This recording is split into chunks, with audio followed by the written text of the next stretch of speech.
Okay, so we're going to talk about scaffolding. Scaffolding is TCU's term for helping with the regulation, right? So remember Dr. Purvis talked about, you know, in the first years of life, you have the other regulation or external regulation where the parent is pretty much doing everything. There's a need and the parent meets it. There's a need, the parent meets it all through those early years. And then we move to co-regulation where we are doing some things alongside them, right? And then we have the goal being self-regulation. So we're gonna, no matter the age of our kids, we're gonna really try to stay in that co-regulation place because probably all of our kids are not fully able to self-regulate. And so we're gonna talk about scaffolding around what that, helping them what that looks like. We'll start with the video.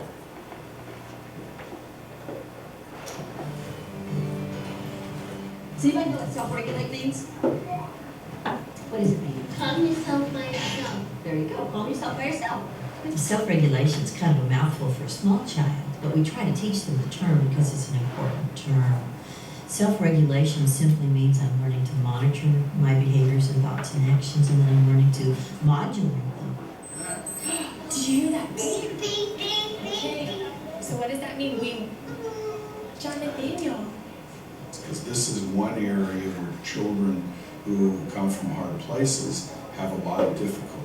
They have trouble regulating their emotions, they have trouble regulating their behaviors, they have trouble regulating their thought. Exhale. There are many playful exercises you can do with your child to help him or her learn how to self-regulate. 3 things that we can do to calm ourselves. One skill we might teach them is how to hold a pressure point and count. 5, 6, 7, 8, 9, 10. Ooh. How many of y'all feel a little calmer again?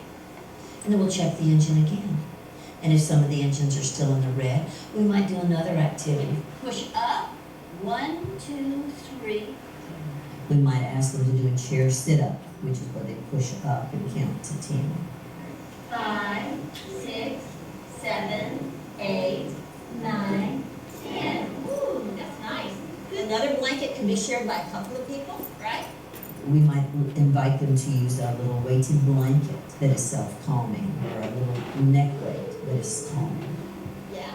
If we're going to have a difficult conversation or we're going to talk about tough things, we may give them a lot of bubble gum or a sweet sucker to chew on. I'm getting muscles. You're getting muscles. Whoa! Keep pushing. Pushing against a wall is a great calming technique. These experiences are designed to provide children with the kinds of sensory and muscular stimulation that will help their nervous system organize itself so they can do the things that are required of them. So they can learn, they can read, they can interact with others. Push it. Even the choice of certain foods can help a child self-regulate. Hey, when you get hungry, would you let your buddy know if you're ready for your snack? What we know is that foods that are sweet are calming. Foods that are sour are alerting. Dave, were you real too, buddy? Just as children take that first step of awareness towards self-regulation, so should parents. Now, parents, when y'all go home, this is a cool thing to put on the fridge door for everybody's family or someplace in the house. And every family member can check a few times a day, like maybe before meals or something, like just check engine. For better or worse, how your engine is running and how you respond to your child directly impacts his or her behavior. John Nathaniel, how do we regulate? How do we make our engine green, John Nathaniel? John Nathaniel, we don't hurt our friends. It's also critical for parents to recognize the difference between a child being willful and a child who is incapable of regulating without help. Jonathan, can you regulate yourself? Is Miss Karen? Okay, I'm gonna give you 1 minute to regulate yourself. Let me see yourself regulate. That's good. Then that's at your heart. There are signs you can look for to help determine your child's ability to control his or her behavior. So see, what I'm gonna do is just, that's a good boy right there. And I put my hand there, but I'm monitoring his heart. And you'll find that a lot of times when they look behaviorally well, the heart's just pounding through the chest. So we're gonna start watching for, can I touch your cheek? We're gonna start watching for how tight this is. We're gonna look for pupil dilation.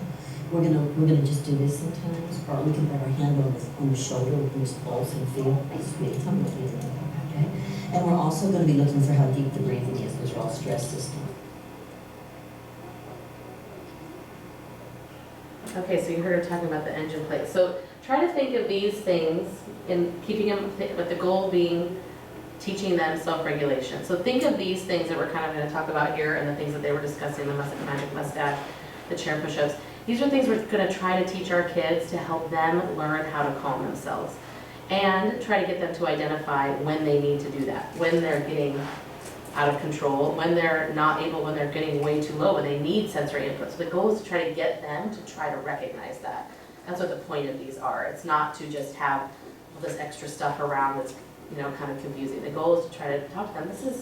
We're going to try to help us recognize how we feel, and then what can we do if we don't feel great.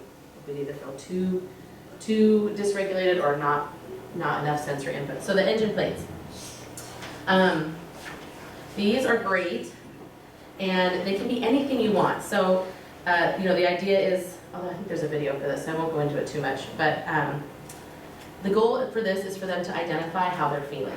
So, like, we had these on our fridges for a long time, and, you know, I'd ask the girls, like, hey, where's your engine at this morning? And they would either say, like, I'm still really tired, or don't feel good, or they feel good, or they're feeling, like, scared, or something like that. And throughout the day, try to get them, the goal to be for them to be becoming self-aware of how they're feeling, so that they're not, you know, that's how we all regulate ourselves, is we're kind of aware when we're getting tired, we're getting frustrated, when we're getting anxious. We have ways that we do it without even knowing, regulating ourselves, but our kids don't.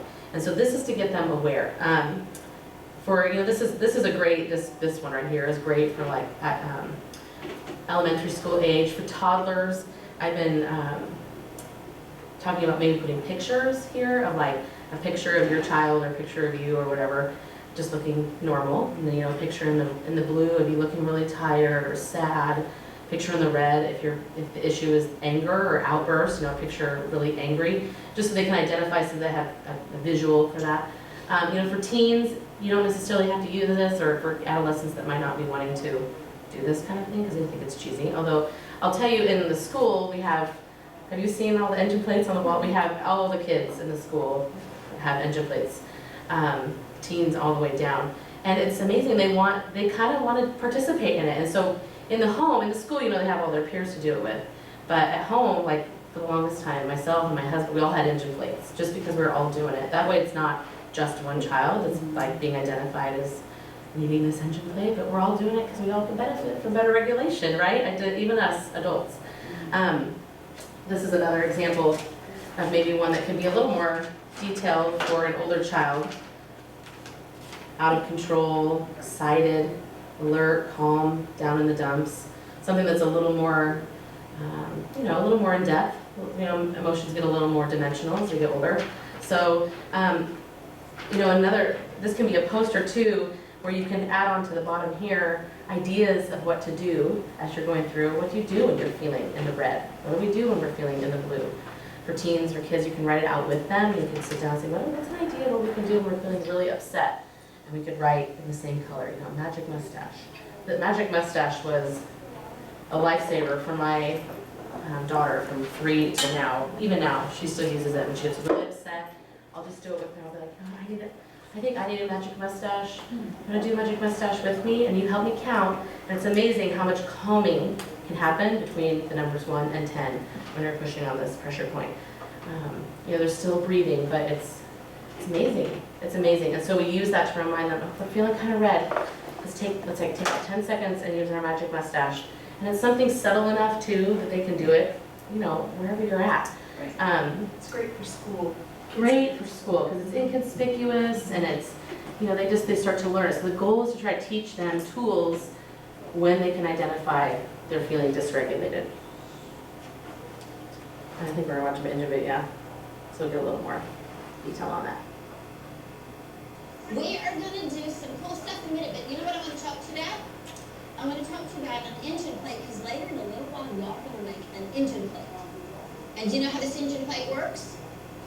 I look at my plate, and if my engine is running like, and I'm doing good, I'm going to put my engine on just right for green, right?